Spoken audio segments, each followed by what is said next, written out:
Afternoon, ladies and gentlemen. My name is G, and I'll be your empathy at work captain this afternoon. And besides from leading with empathy, I'm also the founding principal of The Idea, which is a design and media company that designs for social good. And I consult for companies from, Accenture or Under Armour to NGOs such as the UNDP, Oxfam, PAC, in strategy and change management over the last 10 years. So that's sort of my background. And this is provided by Molecule Group. From their side, they believe it's now more than ever a very difficult time in the world. So this is when we need to spread more empathy and compassion in the world. So thank you to the Molecule Group for making this happen today. So they are the technicians who are hosting our session today. So firstly, I'd like to do just a little bit of housekeeping and hit two birds with one stone, or as I like to say, eat two cakes with one spoon, a more delicious and less aggressive metaphor, in my opinion. We just want to make sure everybody knows how to best use this session while making sure that we've got these Zoom tools used wisely. So firstly, I'm assuming we're all professionals here. So take your own notes and do ask questions while you've got me here for free today. So use that wisely. And you'll see that on your bottom panel, you should see a chat and Q&A function. Those are the only things you need for the session. And just in the chat here, just so we can make sure everybody knows how to use it, can we find out what everyone is expecting from today? So why are you here? So I'll give you a minute or so to have a think, but if you can type down in the chat what you're expecting to learn today, what you're expecting to get from this session. And that would help me adjust even how I do this over the next 55 minutes. So just on the little chat there in that little box, let me know what you guys are thinking of today. And we have a new person, Yogoda. Nice to have you here as well. Getting more and more people joining in. Looking for inspiration, how to bring more empathy to a workplace with remote work. Excellent. How to apply empathy better in the workplace for a remote team, indeed. Okay, very, very good. Excellent. Okay, so those are some great answers. And today we will cover some of those things. So that's quite good. Right, so I'll move forward because again, there's a lot of content to cover and a very short time. So I'd like to know roughly where people are with what they know about empathy. So we're going to launch a short poll here on Zoom. If you don't mind just answering those three questions. So that is, what is your understanding, your current understanding of empathy in the workplace? And you're just sort of putting down what kind of level that you're feeling that you are. So whether you're fairly confident in your understanding and capacity to act with empathy, or you're somewhat confident or not very confident, not confident at all. Pretty sure these are anonymous answers, so it's okay to click whatever that you're feeling like. And it's only useful if it's honest, so yeah. And do you think you currently apply empathy in your workplace? Okay, great. We've got some people answering already.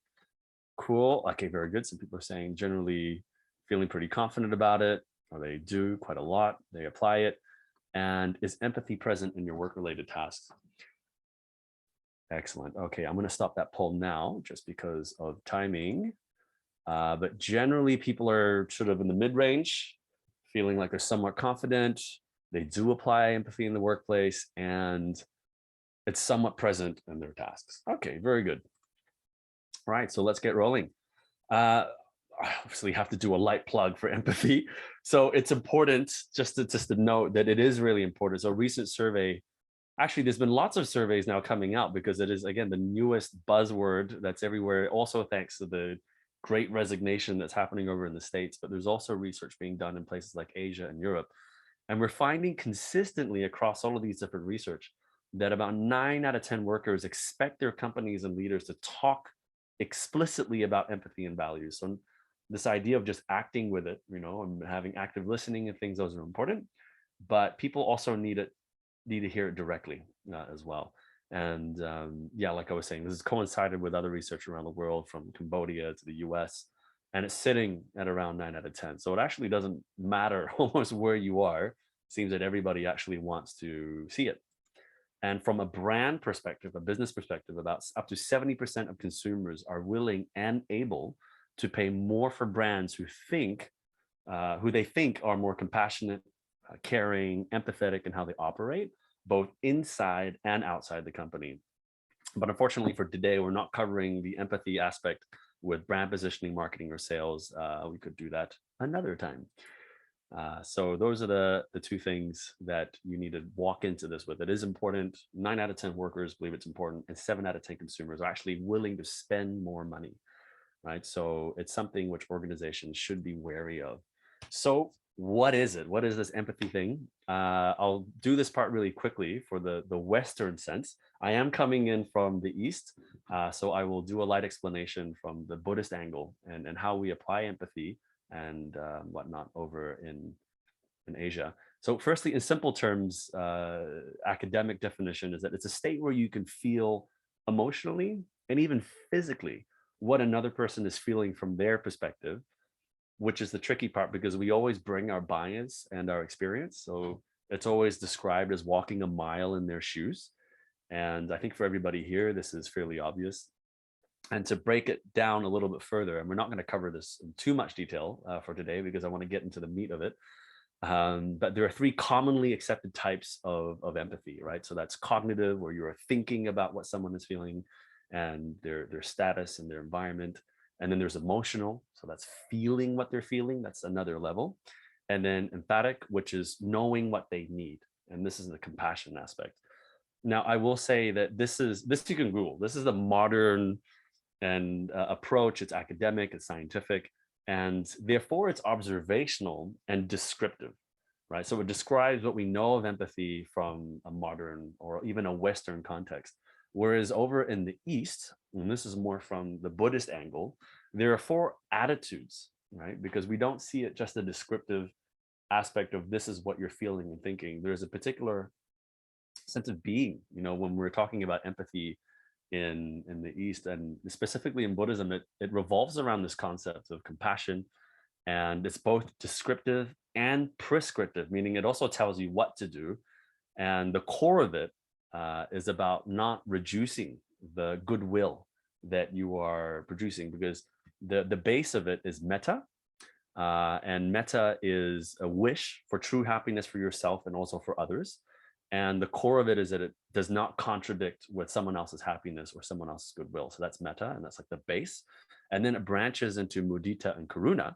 And mudita is what grows from goodwill when you see happiness and you want it to continue, right? So that's seeing someone else's goodwill. So for you in an employment context, that's looking at your employees and wanting to see them do well. So this idea of I'm successful when you're successful type of idea.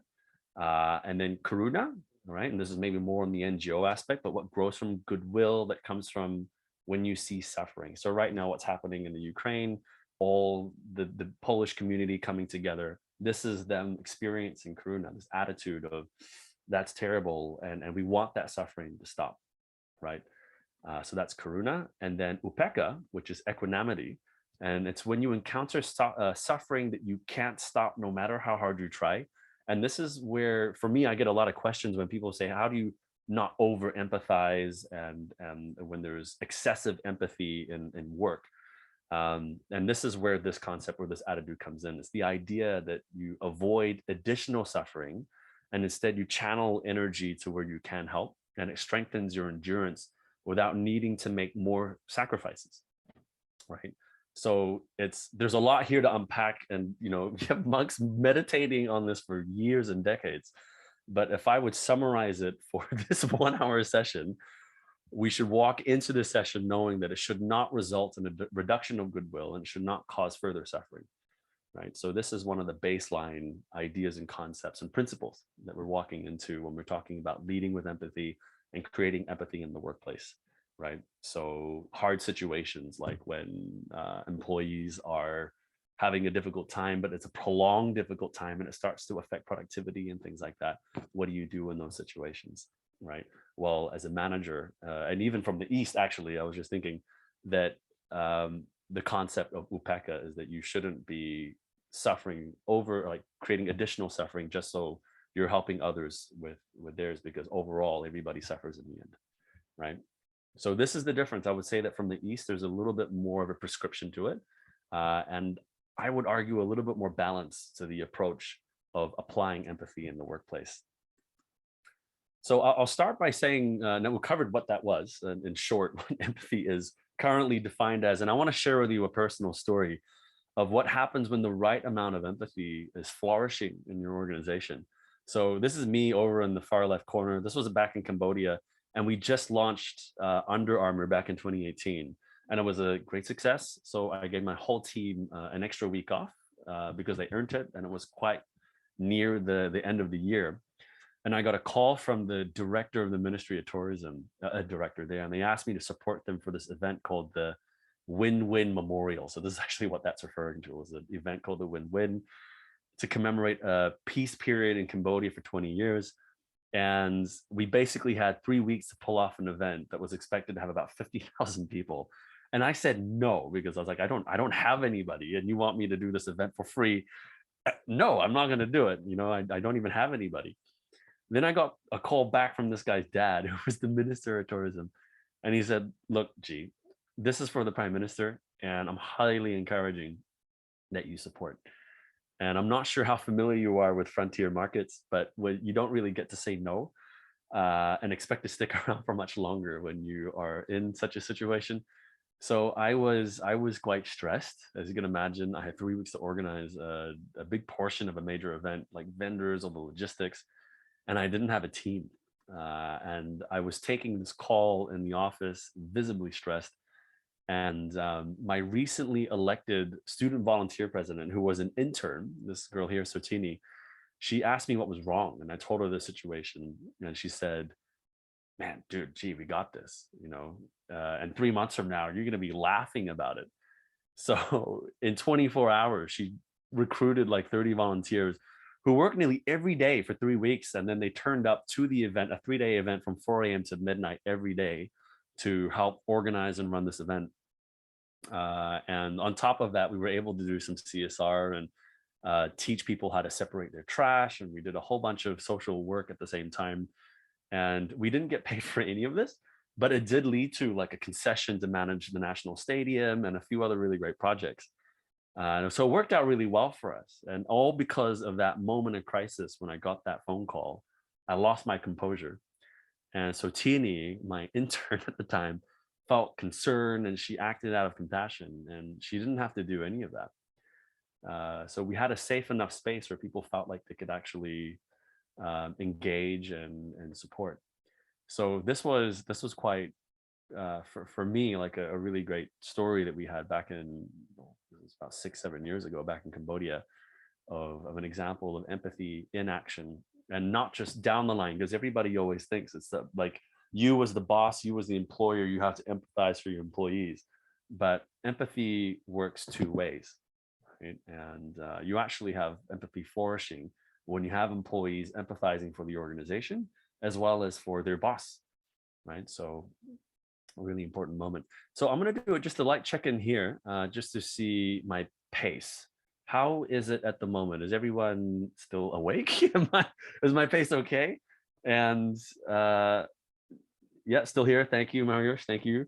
And is the pace okay? Great. Thank you, Eva. Thank you, Mariusz. Okay, then I will continue going then. Now, the next sections are the tips that we're actually going to go through, and I would love to now get into the crux of some of these tools that you can actually be using, as well as some tools that you can use. I'm going to demo one of these actually, even for Mariusz or Eva here, who are talking about applying empathy when it comes to remote working. So let's get rolling with, I was just thinking, actually, I'm a little bit short on time. So we're going to skip this one because I think the next tools are actually more helpful. So I'm going to go straight into the tips and go from there. So we'll split the tips in half. Okay. So some of these are things that you see on the left, stuff you should have learned at school and at home, but maybe we don't do this or we don't teach at school, but we got to cover. And then we're going to go into the more technical stuff. But I believe everybody here generally understands active listening. This is something that we cover for entry-level workers in our courses, but for senior level professionals, this is something that we do a light theory session on, but we do some coaching. But generally, active listening, as you know, is listening more than you speak. It is paraphrasing. the other person, as I'm sure you're aware. And what's interesting actually that you're going to find is that active listening is less like being a sponge and more like being a trampoline, right? Because active listening, when it's done really well, you're kind of bouncing the idea off each person and they're going, yeah, like you get me, you understand, and you're repeating what I'm saying in your own words. And I really think that you understand what I'm saying, and you're able to inject a part of yourself into this conversation, right? So there is a difference. So being a sponge is where you just sit and listen, you just absorb, but that person is just using you as an outlet, right? So active listening, though, is actually something where we believe is that you're able to bounce off someone and you actually amplify their energy, right? So this is something that we tell our coachees, and that so that's active listening. Human dignity. Now, you would think that this would be really obvious, but it is something which, for a lot of startup entrepreneurs, is not at the forefront of their mind. Or sometimes when you are in an NGO, you think about human dignity for your beneficiaries, but you forget about it for your own team. So we want to make sure that their human rights are met, that there is dignity in the workplaces. And the last place that I just did these workshops was in Cambodia, and this is in all aspects of the value chain that it was missing. But in the EU, what I've noticed in my work here is that it is still missing in some areas, and little things like having a choice in how you work. So, for example, employees are needed to travel for their work. Do they have a choice in their matter? Is it a part of their JD? These are all items of consideration for HR managers and leaders, in terms of, are we actually providing dignified work? Do they have a choice? What choices do they have in how they work and where they work? Right. So I will also say that thankfully, what we're also seeing in terms of a trend is that more firms, organizations, and even financial institutions are adopting ESG standards. So ESG is environmental, social, and corporate governance standards, and they provide checklists for companies to follow. So there's more and more resources actually now, because when we talk about human dignity, it also leaves a really big blank space. Like, what does that mean, and how do I do that? Right. So there's more information on that even online. So if you need more of it, let us know. I can send you links on that. Another one here is about giving space. Now, for white collar work mainly, but giving space to let things sink in so people can do their work. This is a great parenting technique as well. It's a life skill, I would say. And it's the opposite of micromanaging. So here, if I could just get a show of hands, maybe on on Zoom or on the chat, of those who have felt that they've been micromanaged before. So who here has felt micromanaged in their past, or maybe are still feeling micromanaged in their current work?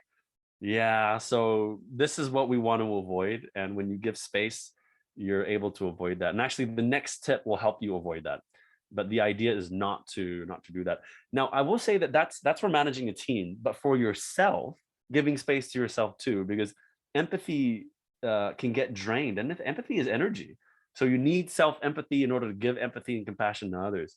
But if you don't give it to yourself, you have very little that you can offer to other people. When you get home, you got even less that you offer to your spouse and your children, or your mother, for example.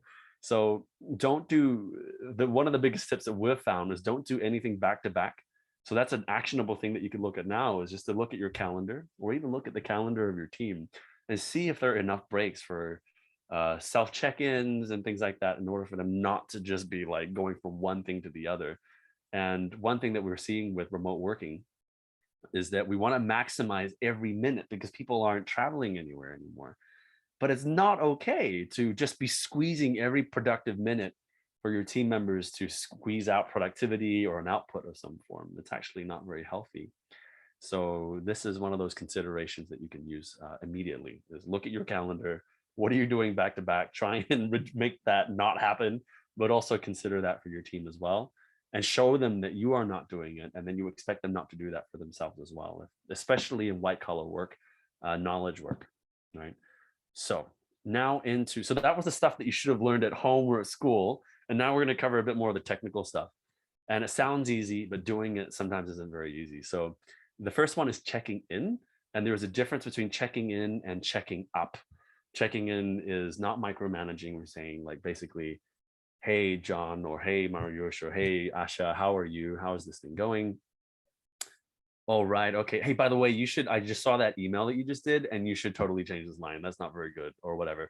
That is checking up on someone and making them feel like they're being observed, on what they're doing. They don't necessarily feel the space, but checking in is giving them space to say, well, this is sort of what I'm working on at the moment. And if it needs your dire attention, I mean, feel free, go ahead and fix what you need to fix, or direct or guide or coach. But generally, you're just letting them know that, what they're doing is important. That's why you're following up with them. You're seeing where the progress is. And it's actually the easiest way to gauge more. Actually, if you're not writing this down, write this one down because it's really important. It is the easiest way to gauge morale and happiness in your team.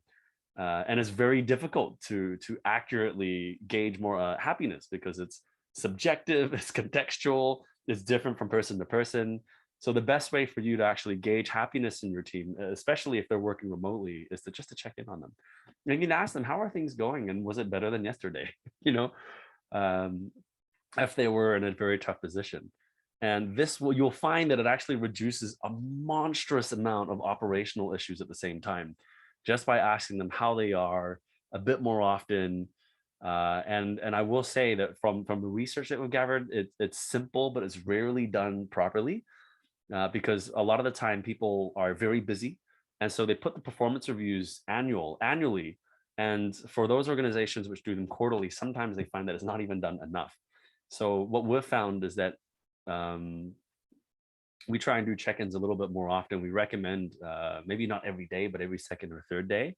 And you could leave, some of your performance reviews to be done in smaller snippets every 30 days so you can get a better gauge, of how people are feeling at work and how productive they are as well. But the issue that you'll see here is that people can't accurately tell you how they were even feeling yesterday, or even what they ate for lunch last Friday, right? Let alone 3 months ago or a year ago. But they can tell us how they're feeling right now, right? So this is, one of those easy and simple things that you can do, and it will lead to a lot less operational issues, as well. So this is one of those really, really big, important little things that you can do right now that will save a lot of money in operational issues and improve your attrition rate, which is your employee retention rate. Cool. Encouraging curiosity. This one is a little bit more simple. That's allowing free time, allowing space to think, giving structure. Now, this is interesting. Giving structure, to free thinking for juniors. So if you've got junior managers and you say, hey, I'm going to give you space to try this thing out, you actually need to give parameters, because for younger people, they don't have that structure to think. They think, oh yeah, I give them a blank canvas and they can do what they want. They're very creative.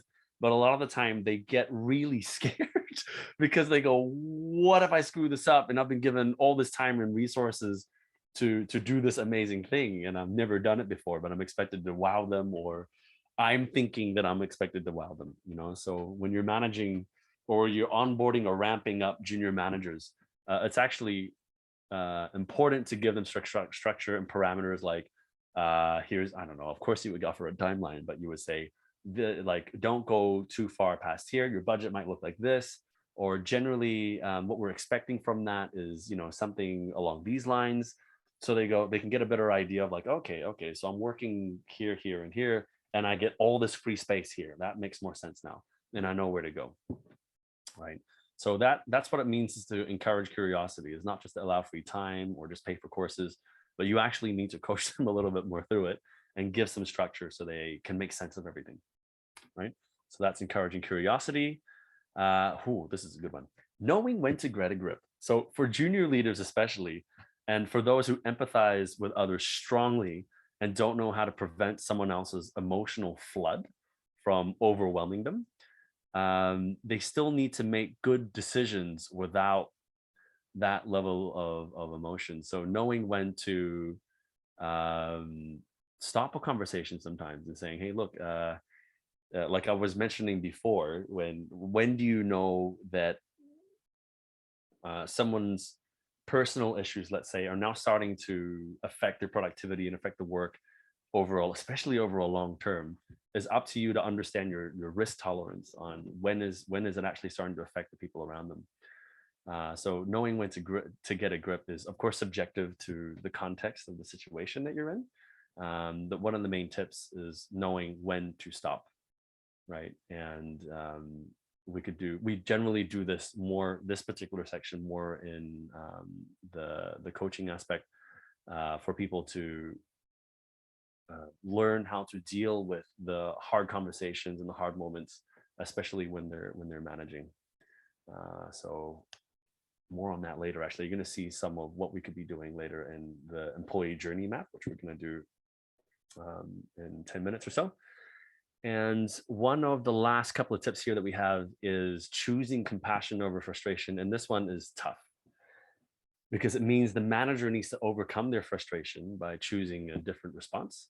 And there's research on how feelings of warmth and positive relationships have a greater say over an employee's loyalty than their paycheck.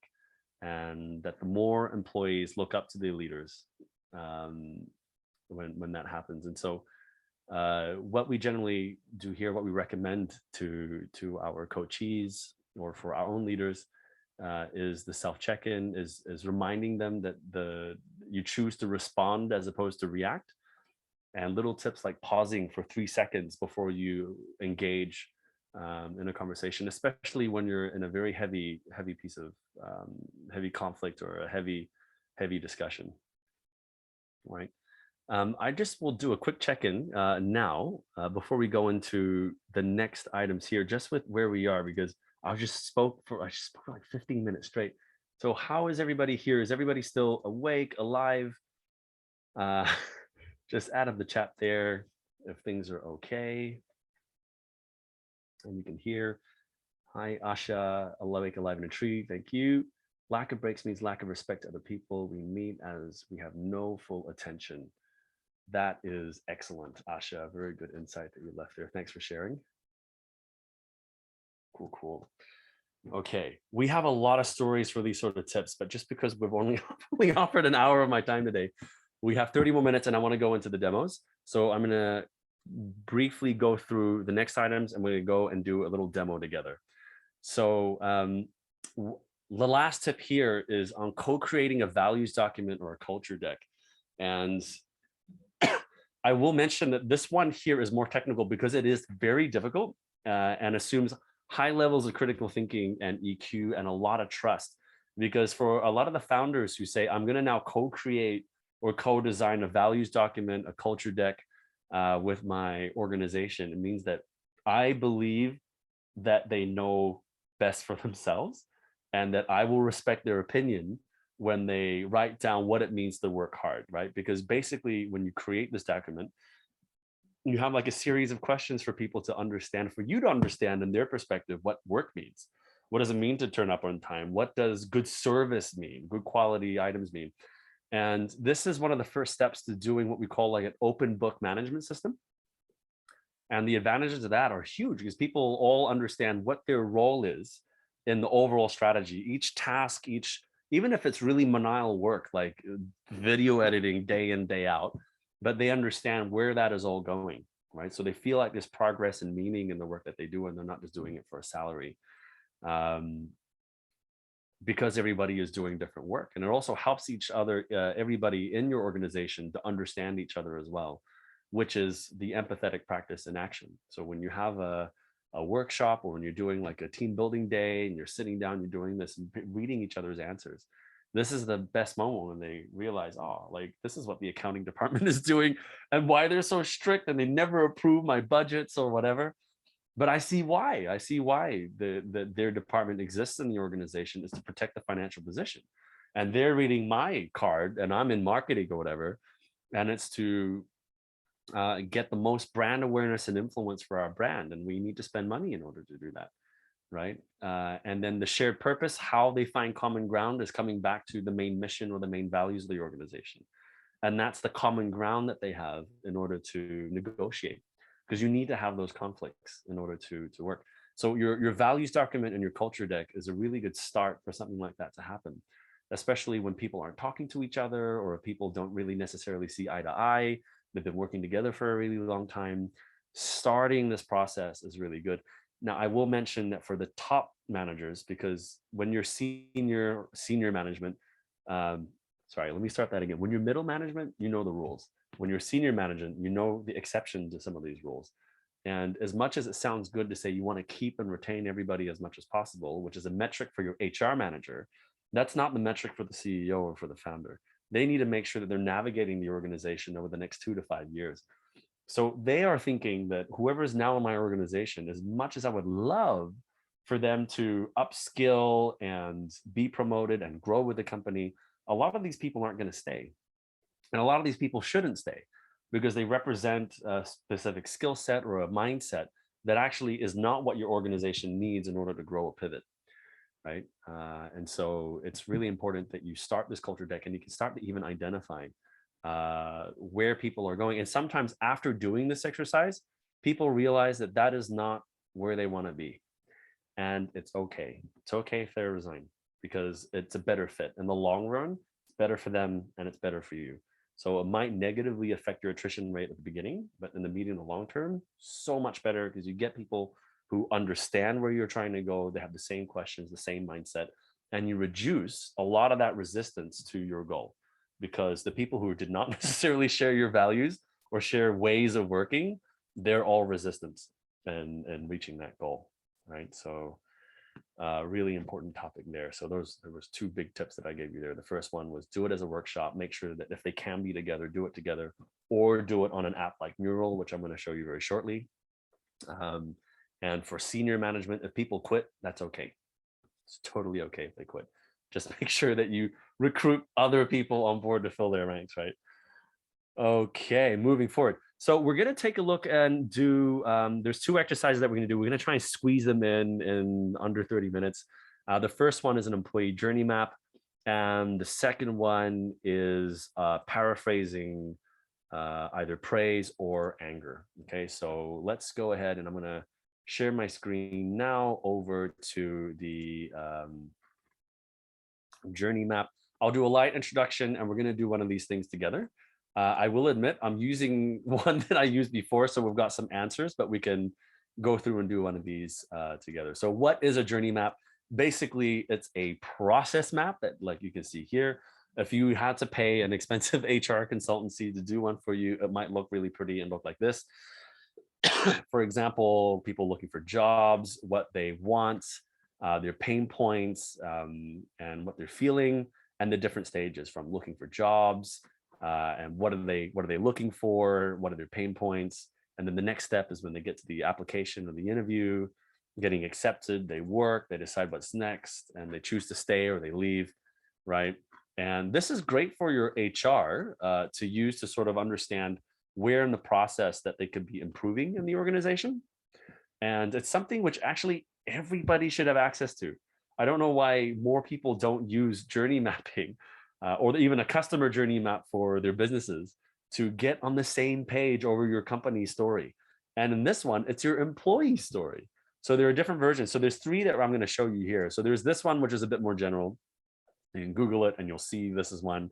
And the one that we're going to work on today is on Mural. And this is something that you could do with your sticky notes with your team. And I recommend co-creating that with them because then you realize, man, I did not realize how stressed out they were on this particular stage of their employee journey. Maybe I should adjust some of my policies or some of our activities, right? So that's what we're going to work on in a couple of minutes. And then we developed one for an NGO recently, last year.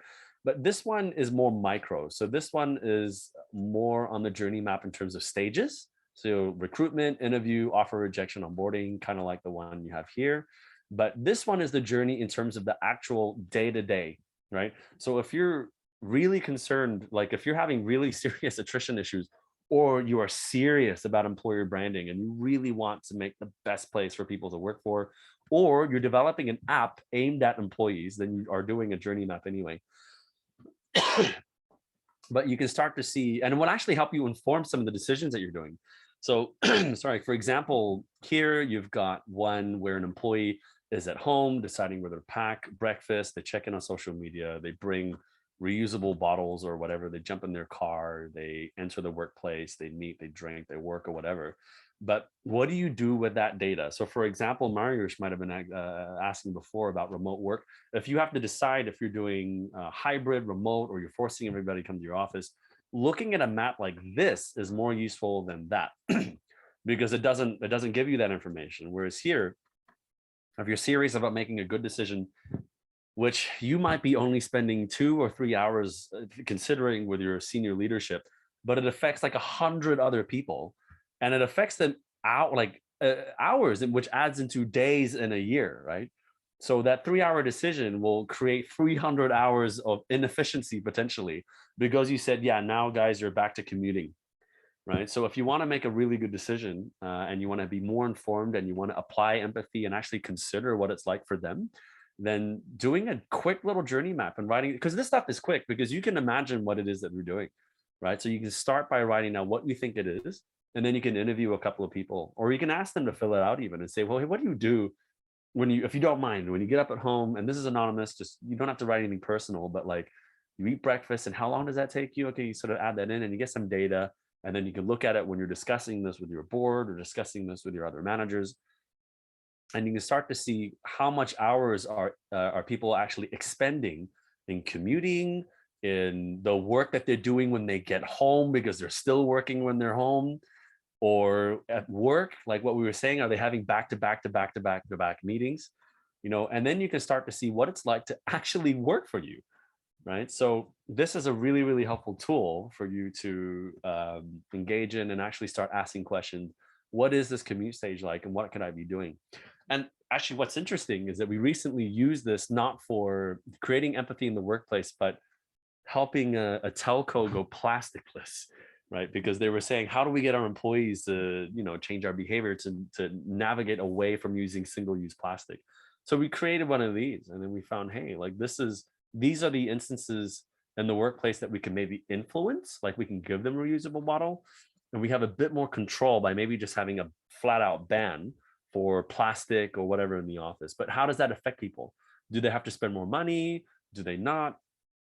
So starting with a map like this, and any employee decision that you make in the future is actually going to be really helpful when you just come and just look at this map and go, what are we deciding on today? And where does it actually affect all of our employees in terms of their social cost, in terms of their actual monetary cost, in terms of their time, right? So this kind of employee journey map is really helpful for that. Totally worth the investment, because, and especially when you show them, hey guys, we made this decision because about our emails or whatever it is that you're doing, and we realize, man, it's taking you guys so much time to do that. Like, if we make this decision now, you should be able to save 10 minutes in a day. We're thinking about you because we're paying you a salary, right? Or whatever. You don't say that, but you know what I mean. So let's do a light demo here. So we have a few people in this workshop, and let's make an offer. So on what stage that you guys would like to cover. We're going to cover one, and then we're going to move on to the next exercise. Okay, so we're going to do one on the stages. We have recruitment, which we've done here, so maybe you don't pick that. But we have interview, offer rejection, onboarding, the first 30 days, periodic reviews, contract renewal, promotion, or exit. So who is curious about what? Now is the time for you to to type in the chat. Promotion. Okay, so we got one for promotion. Let me move these here to the side for easy viewing, and we're going to do these together. So feel free, guys, to add in your ideas or suggestions, because when you engage, this is when you will we can actually discuss. And I'm actually happy to, since there's only like 8 of us today, which is like a little bit sad for me, I can allow you guys to talk, and feel free to ask questions and actually engage. And I will type for you. So you can type into the chat here, and I will go ahead and type on the Mural board your answers. But for the first one, I might just go ahead and start here. So for the promotion aspect, what do we think is the purpose for the organization? It's a happy occasion, but then sometimes it's like, so now what? Oh, that's great. You actually went off and did a pain point. So now what? So now what is uncertainty. So that's a feeling. So we've just gone ahead and skipped here, but that's okay because we have a suggestion here. So pain points are feelings. And if you're not writing the feeling down, you're not addressing the issue, right? So now what? If I wrote, so now what? So I'm just teaching you how to do this employee journey map correctly, be as accurate as possible. So pain points are feelings. So if we went, so now what, and I had to make a decision on that, I would go, well, I would think, well, as the manager, obviously, you perform to your new JD, right? And we would have an interview and a 30-day check-in. That would be the obvious answer if we went from so now what, right? So if we actually went and said the feeling, so feeling uncertain, let's say, so what are their pain points of feeling uncertain about the next steps now they're promoted, or potentially now that we're thinking about that, what else are they feeling uncertain about? Potentially feeling nervous about what other people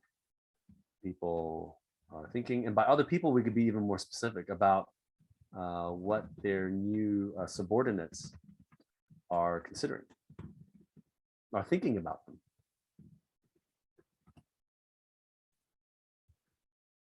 Probably feeling, let's say, feeling excited. Feel like I'm doing this on my own, that's okay. If you get some ideas, please feel free to add them on the chat, but I'm happy to do this here. So feeling excited about their new promotion, new compensation, even, and actually that could even be its own box because there's opportunities here for this. So I'm actually just going to go ahead and do that about the new promotion.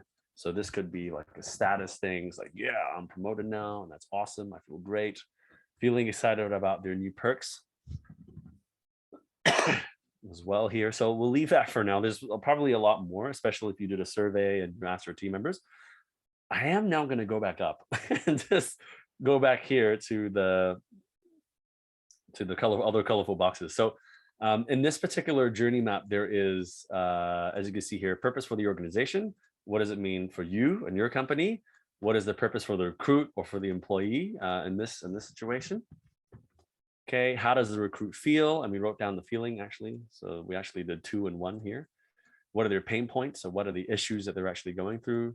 And then the opportunities from here, right? And that leads you to more ideas and policies and activities that you could be doing in your company to further develop empathy in your workplace. So what is the purpose for the organization, right? One of the first things that we can write, I guess here, is to, the first thing is to fill in a vacancy, right? Number 2. So this one is, I would say, pretty straightforward. So what are some suggestions that we can find here? Either for Mariusz, or we have a new person, Tina, or Asha, or Anna. Nice to have you here, Andrew. Use the best talent. Yeah, okay. Use the best internal talent, I guess, because we're talking about promotion. So utilize the best internal talent in the organization. O, no to gratuluję dobrego samopoczucia. Pewności siebie. No ale wiesz, Oh, hi. No, and they're gone again. No worries. That was Anna. No worries. So yeah, to fill in a vacancy, utilize the best internal talent in the organization. I'll add in one in here to show there is career progression in the company. Give confidence to other employees, definitely. And from that, you can talk about better positioned employer branding, right? So this is just four examples that you can be using. Now, as an HR manager, yes, staff retention. Yeah, let's add that in. Thank you very much. Staff retention. Let's be specific. Improved staff retention, and because of the confidence that they have. That's a very good answer there, Asha and Andrew.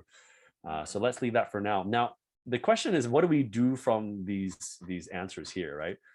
To fill a vacancy, that one's obvious. To utilize best internal talent, what does that mean for you as an HR manager or for a leader? Well, that means that you're considering what that you have to set up systems to identify that talent, right? Because having a promotion aspect in there is not just like, hey, we've got this manager gone, who do we look for? It should be of a, okay, well, these people are gone. Well, let's go back and take a look at our list that we already have of people that are already performing very well, that we've identified exhibit the traits of a manager. Now, I won't just mention here, and I will be doing something wrong if I don't tell you about the Peters principle, which is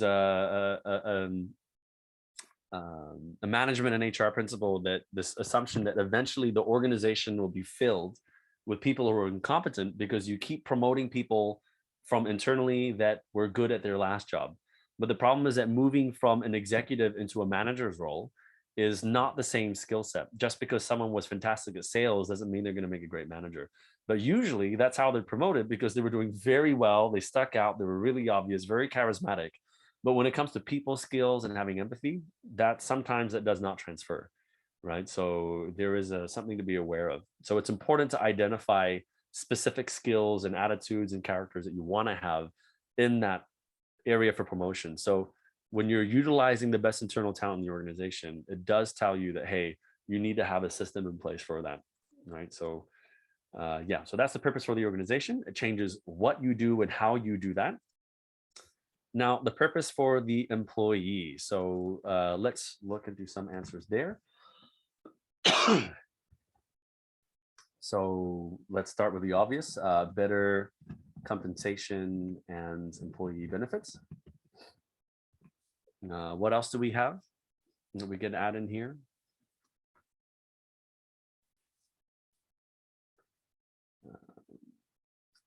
Better status, I guess. A lot of people do it for status. Yeah, career development, pride, yeah, status. These are great answers. Thank you so much for engaging, guys. Opportunities to grow. Yes, they get more learning, grow, learn new skills. Whoops. Development of competencies, better for their CV, all this kind of stuff. I think this one is actually easier. If we were to do this for a different stage for the purpose of the recruitment or employee, you might find that you get a different answer. But these ones I would say are pretty standard and pretty obvious for the organization. Now, we just also want to make sure that for the purpose of the organization, the promotion, we want to make sure that there's a good fit in that process as well, right? So that's just something to add in there. Okay, moving forward, just for time, how does the recruit feel? We wrote some of these ones here already. So uncertainty. What other ones there that you guys would like to offer, guys? I'm sure you guys have also been promoted in the past. So what did you feel? Excited, nervous?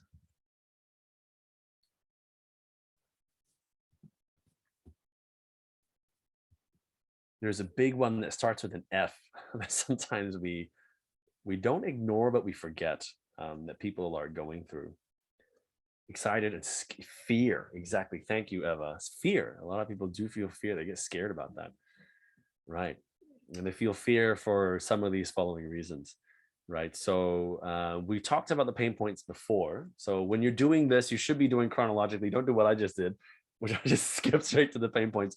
Go in this format because it actually is chronological and helps you inform a better decision. So uncertainty, excitement, nervous, fear, and then you get more ideas from here. Like, so uncertainty. So what are they uncertain about? So uncertainty about the next steps. So that could be about the job description. That could be about what they're expected to be doing, just the general expectations from everybody. And in terms of excitement about their promotion, and nervousness about what people are feeling. Let's move these two around. And of course, fear about meeting their new KPIs and expectations, for example, right? So let's do some ideation here in terms of opportunities. Are pain points only feelings? Pain points are like the situation or the context of the issue, but they stem from feelings. And you actually get a bigger picture in terms of what these pain points are from feelings. So if we only wrote before like confusion about next steps or unclear about JD or things, those are all pain points. But when you write down what they're feeling, you actually get more information on how you should approach the issue in your policy, right? I'll add in here what confidence boost as an opportunity. Absolutely, you're feeling that. That was a great question, Asha. I will say confidence boost in terms of due to opportunities. Excellent. Okay, very good. So did that answer your question, Asha? Are pain points only feelings? Pain points are not I mean, but it's in the name. It's a pain. So you're generally feeling something. But the thing is, we know from experience, if you're too excited, you overinvest. If you're too fearful, you underinvest and you resist yourself, right? And that's something that your employees or your managers are feeling as well. And you want to help them, coach them to manage that, right? Because when it comes to excellent decision making in business or in general, you want to be fairly cold. You want to be not emotionless. Like the emotion and the empathy gives you information to make good decisions. Because when you apply empathy, you understand people's feelings. When you're thinking about their feelings, you go, oh, that's the context of this pain point. And so if I just said, here's your JD, and I sent an email to someone who was feeling uncertain, then I might not be addressing their feelings. I go, well, here's a JD, and they still don't get a person. Actually, so there's an opportunity. Let's actually explore that. So we know they're feeling that way. The opportunity is instead of just sending their new JD and having the HR manager who's not their direct and has no experience in their line give the onboarding, they should have a senior or mentor figure who has experienced to onboard and offer a 30-day check-in over a 6-month period, for example. So that's an example for something like this. So what if we didn't talk about the feelings and if we didn't apply that empathy aspect, we might have just gone by standard traditional method. HR manager handles it, that's their job. But for the team member, that should be either the direct supervisor or maybe even someone above who says, hey man, congratulations on being promoted. I remember when I was going through that, and dude, I don't know about you, but I was freaking out, and I want you to know that it's going to be okay. And we've prepared a list of things that you should be expecting in the first 30 days. And there are some things which we'll let you figure out on your own because it is a new thing or it's a new process. But we believe that you can do it, and that's why you were promoted, of course. And so that would be the change, right? So if we didn't consider the feeling aspect, we would approach it very, very differently, right? So it was a good question, Asha, because that actually led me to the next part, which was about the opportunities. And as you can see, the approach is different. If it was just a manager, you just send an email about the JD, as opposed to realizing, hey, people are freaking out when they do it, and then they quit because they can't handle the stress, or they underperform and then they get a really bad review in the first 30 days because they couldn't handle the stress. So the question is, what are you doing in order to make sure that these people are on a path to success? And that's one example of being able to do this, is because you're now aware of what they're feeling. Okay, was that helpful? We've got like 5 minutes left to do this next exercise, so I just want to see, how are we? Okay, was this employee journey map thing, was that helpful? Did you learn something interesting from that? So go ahead and just like type in the chat there as I move on to the next one. No answers for now. That's okay. Maybe you guys are texting other people. Makes me a bit sad, but that's okay. Oh, Asha's there. Thank you. Still there. Okay, I'm gonna do a quick poll, guys, on Zoom. Here, we only have 5 minutes, so we actually need to pick one. Which exercise would you like to look at here? Paraphrase anger or to paraphrase praise? Sorry, guys, we only get to pick one. You gotta book me in for future ones. Paraphrase anger. Okay, excellent. Well, everyone wants to paraphrase anger. Okay, so I'll end the poll here and we'll go straight into that.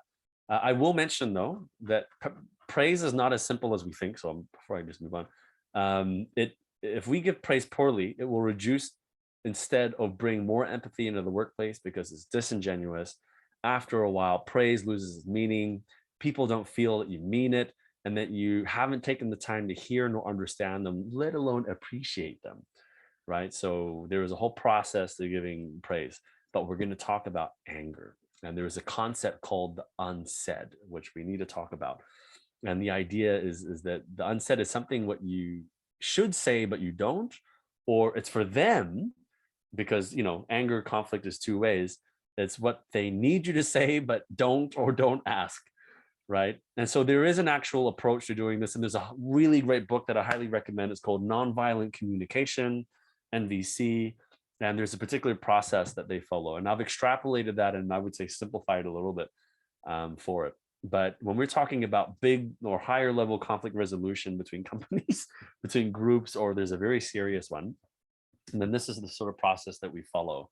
And I've simplified it into 5 steps, but there's actually 10 here that you should be considering, right? So the first thing in terms of empathetic problem solving and paraphrasing anger is that there is conflict, there is emotions, right? And so the first thing that you got to do is get yourself in control, right? Self-management is key. Empathy gives you information decision making, but the leadership is self-management. That's where it really happens. So articulating your observation of the event. So that makes you take a step back. Then you articulate the feelings of yourself and others. You're like, I'm a little bit upset, but they're really angry. Okay, all right. And then you say, well, what do I need from all this? So maybe I'm just trying to get out of the situation here. And for them, they're trying to get something from me. And let me paraphrase that and see if they understand. So, hey, man, it sounds like you're feeling a little bit like this. And this is it right by saying that you want this from me, or you want this from this particular situation? And you're now engaging as opposed to screaming at each other, right? Or assuming or not talking, which is worse, right? So you articulate what you're feeling. So that's good active listening. Remember what I said, not a sponge, but a trampoline, right? Then you state the common ground, which is a shared purpose. So look, I think for both of us, this is maybe what we want to try and achieve from right now. This is what we want to get to. So what do you think about this? So then you request your solution, which reaches what we call the spirit of the agreement. So sometimes when you look towards a contract, that's hard structure. That's where you've written down in an outline what the contract is about or what you're both trying to get to in an agreement. But the spirit of the agreement is where you kind of know instinctively what we're both trying to achieve. Like a company coming to you for marketing and you're like, well, obviously you're supposed to get them leads so they can sell, but you're focusing just on your scope of work. Well, that's not really the spirit of the agreement, is it? Because that guy came to you to sell and you're like, no, I'm only doing these videos. But you're like, yeah, but these videos are actually not effective. They're not helping me sell and you're not consulting, man. So reaching the spirit of the agreement is talking about, well, what are we both trying to get from this? What are we both trying to achieve? And then you take action, communicate progress, you adapt if needed, because a lot of the time you got to change your plans, and then you have fulfillment. This is the long process of it. And it's something for leaders, which becomes instinctive for them to go, okay, this is how sort of things work. I realize that we just finished, but I will try and go through one of these examples with you here. Okay, so let's do one. Now I'll give you an example with one from a story from a guy called Dottie, who was the director of Stanford's Center for Compassion and Altruism. And there was an example where he broke a sweat and he got kicked out because he was doing surgery. And obviously you don't want to contaminate anything. And he sweated and he dropped it on a utensil, which actually wasn't being used and wasn't going to be used. And the head surgeon screamed at him, "Get out. You just contaminated everything." That was the only thing that he said. And what could have been said in this situation, instead of just screaming at someone and reacting as opposed to responding, a script like that would look, listen, young man, look what just happened. So articulating what happened. You contaminated the fields. Look, I know you're nervous. You can't be nervous if you want to be a surgeon, right? So this is if you want to be a surgeon. So this is where you want to go. This is what we both want to achieve from you being in the surgery room. Why don't you go outside and take a few minutes to collect yourself, readjust your cap in a way that the sweat doesn't pour you down your face, then come back and I'll show you something, right? So this is the difference between what usually happens in a lot of workplaces, especially if people are just reacting as opposed to responding. And remember the technical tip that I was mentioning before to choose compassion over frustration is because you build a relationship instead of sever a relationship, right? This person here will be loyal for life, right? Because they go, wow, this is really, really helpful. This person is like, man, I don't want to get in the way of this guy. He is super strict and I'm just acting out of fear. And that means that every subsequent step that I do in this profession, I have fear and I'm acting only from fear, right? So that's not what you want to do. So if we had a bit more time, sorry for today, we would have done this little demo together. about, for example, a scenario where we accidentally sent the client the wrong information. But I will say, guys, that this is the kind of stuff that we would be doing if we were doing the workshop. So I'm going to do a one plug here, if you don't mind, for just a really quick minute, because I didn't do a single plug the whole way. Oh, and I'll also summarize as well, actually. I'll summarize first, because I think that's more important. It's not about you when it comes to empathy. It is about other people. But it is about you, because self-empathy is important. It is energy. So if you don't have that, you can't empathize for others. And I would say the most important things that you can do are check in for your team, practice paraphrasing, because it's the most powerful thing that you could be doing in terms of self-management, self-talk, and delegation and conflict management. It's like the biggest, most important thing that you could be doing. It could build your reputation or ruin your reputation. And buddy up. So get a coach or find a manager or a partner that is sort of around what you do and can kind of step in when you're not doing things how you want to be doing things according to your values, right? So what we do at Leading with Empathy is we're doing research, we're creating content, we sell courses and coaching. And in May, what you just sort of saw was a snippet of a tough dialogue course that we're running. There is an in-person aspect of it, but we're also doing a video on demand option as well. It comes with assignments, it comes with coaching as well, highly recommended. And then another aspect is marketing with empathy, and these will be happening in May. So if you're interested in learning more, and if you liked the style, if you like the kind of content, and if you believe in what we're trying to do and trying to accomplish in the world, then reach out. And there's a special offer now. I am offering free coach consulting for organizations and people now, because we're just launching in the EU. And I'm not going to pretend that I know everything about the cultures in Europe and things like that. But we are coming with an aspect that we have seen used in Poland already over the last 2 years, and it's been working. But yeah, special offer for those who have joined today. And there are also free courses, the ones that I mentioned here, for the first 10 signups. So you just have to send us an email or a message if you're interested in this, and I'll offer you a free course. All I'm asking for is a testimonial, right? So I hope that was helpful. I've got one last poll to launch here, just so I can get an understanding if this last hour was actually helpful for everybody. So how do you feel about creating empathy in your workplace now? The second question is, was this helpful for you? And then the last one is, would you be interested in joining a course in the future? And that will just inform me of whether this was useful or not. And should I continue doing these in the future? So, yep, thank you very much. So we're getting some people answering. Generally much more confident. I could do it on my own. A bit more confident. I'll practice. Yes, thanks for making it happen. So great that it was useful. And everybody, great, asking for information on how to join. That's awesome. So with that, guys, look, I am available. So like, send me an email, message the page if you have any burning questions, because I'm looking for the toughest questions in the market that I can help answer. I really, really want to solve these problems. This is where I'm putting my time, spirit, and energy into in my career over the next 10 years. And I really want to help people. So please, seriously, feel free to send any questions that you have my way. I'm really happy to help offer some coaching and some consulting. So thank you. With that, I wish you a pleasant evening, and thank you again very much for joining, and have a good day. Bye.